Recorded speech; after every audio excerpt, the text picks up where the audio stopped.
Assalamu alaikum friends, welcome back to my YouTube channel The Language Lab.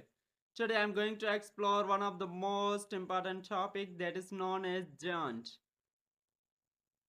After discussing gerund, I'm going to explore the types of gerund, subjective gerund as well as objective gerund.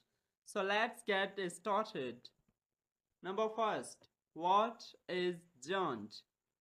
सबसे पहले हमको ये पता होना चाहिए कि ये gerund क्या है. It is a type of verb that ends in ing like present participle. ये gerund भी एक verb का टाइप है जो present participle की तौर पर ing से ख़त्म होता है. ये gerund verb का ऐसा टाइप है जो ing पर ख़त्म होता है, जैसे कि present participle भी ing पर ख़त्म होता है, वैसे ये gerund भी ing पर ख़त्म होता है. तो क्या gerund and present participle same verbs है? नहीं, ये दोनों सेम वर्ब्स नहीं है, इसमें बहुत ज़्यादा डिफरेंस है. इंशाल्लाह कल मैं इस पर वीडियो बनाऊंगा कि जेंड एंड प्रेजेंट पार्टिसिपल में डिफरेंशिएट क्या है. आज मैं जेंड और उसके टाइप्स को डिस्कस करता हूँ. तो जेंड क्या है? जेंड है कि वर्ब का टाइप है जो इंग पर ख़त्म होता है, जैसे कि प्रेजेंट पार्टिसिपल की तरह. प्रेजेंट पार्टिसिपल भी इंग पर ख़त्म होता है. For example, singing is my favourite hobby. यहाँ पर सिंगिंग क्या है? सिंगिंग एक जेंड है. I love eating pizza. यहाँ पर ईटिंग क्या है? यहाँ पर ईटिंग भी एक जेंड है.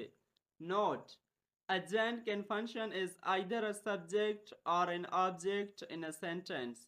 देखिए, जेंड जो होता है वो दो तरह के फंक्शन करता है. या तो वो सब्जेक्ट के हिसाब से फंक्शन करता है या तो वो ऑब्जेक्ट के हिसाब से फंक्शन करता है. तो चलिए सब्जेक्ट और ऑब्जेक्ट के हिसाब से पढ़ते हैं कि जेंड सब्जेक्टिव के हिसाब से कैसे फंक्शन करता है और ऑब्जेक्टिव के हिसाब से कैसे फंक्शन करता है. Number first, subjective gerund. It is the type of gerund that ends in ing and function as subject. ये एक gerund का ऐसा टाइप है जो ing पर ख़त्म होता है और फंक्शन करता है सब्जेक्ट की तरह. For example, smoking is injurious to health.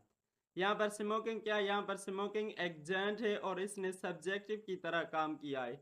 Walking is good for health. यहाँ पर वॉकिंग भी एक gerund है और इसने भी सब्जेक्टिव की तरह काम किया है.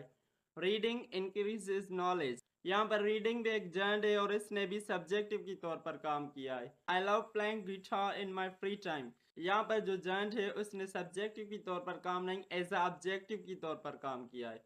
तो चलिए ऑब्जेक्टिव के एग्जाम्पल को फर्दर मोर डिटेल से पढ़ते हैं कि gerund ऑब्जेक्टिव के हिसाब से कैसे काम करता है. Number second, objective gerund. It is the type of gerund that ends in ing and function as object. ये एक ऐसा टाइप है gerund का जो ing पर ख़त्म होता है और ऑब्जेक्टिव की तौर पर काम करता है, जैसे कि मैंने पहले ही एक एग्जांपल दे दिया है. For example, the doctor advice me walking. यहाँ पर वॉकिंग क्या है? यहाँ पर वॉकिंग एक ऑब्जेक्टिव की तौर पर काम आया है और इसने एक ऑब्जेक्टिव की तौर पर फंक्शन किया है. ये वॉकिंग एक gerund है जिसने ऑब्जेक्टिव की तौर पर फंक्शन किया है. Parents enjoy their children smiling. यहाँ पर स्माइलिंग क्या है? एक gerund है और इसने किस तरह काम किया है? ऑब्जेक्टिव की तौर पर काम किया है. I have waiting in line at the bank. यहाँ पर वेटिंग क्या है? यहाँ पर वेटिंग एक gerund है और इसने भी ऑब्जेक्टिव की तौर पर काम किया है. She avoids eating spicy food. यहाँ पर ईटिंग क्या है? यहाँ पर ईटिंग भी एक gerund है और इसने भी ऑब्जेक्टिव की तौर पर काम किया है. तो ये था gerund और उसके types, subjective gerund and objective gerund. I hope आपको ये वीडियो समझ में आ गया होगा. अगर इसके अलावा कोई भी क्वेश्चन है इस वीडियो में तो आप कमेंट सेक्शन में पूछ सकते हैं. इंशाल्लाह मैं आपको रिप्लाई करूँगा.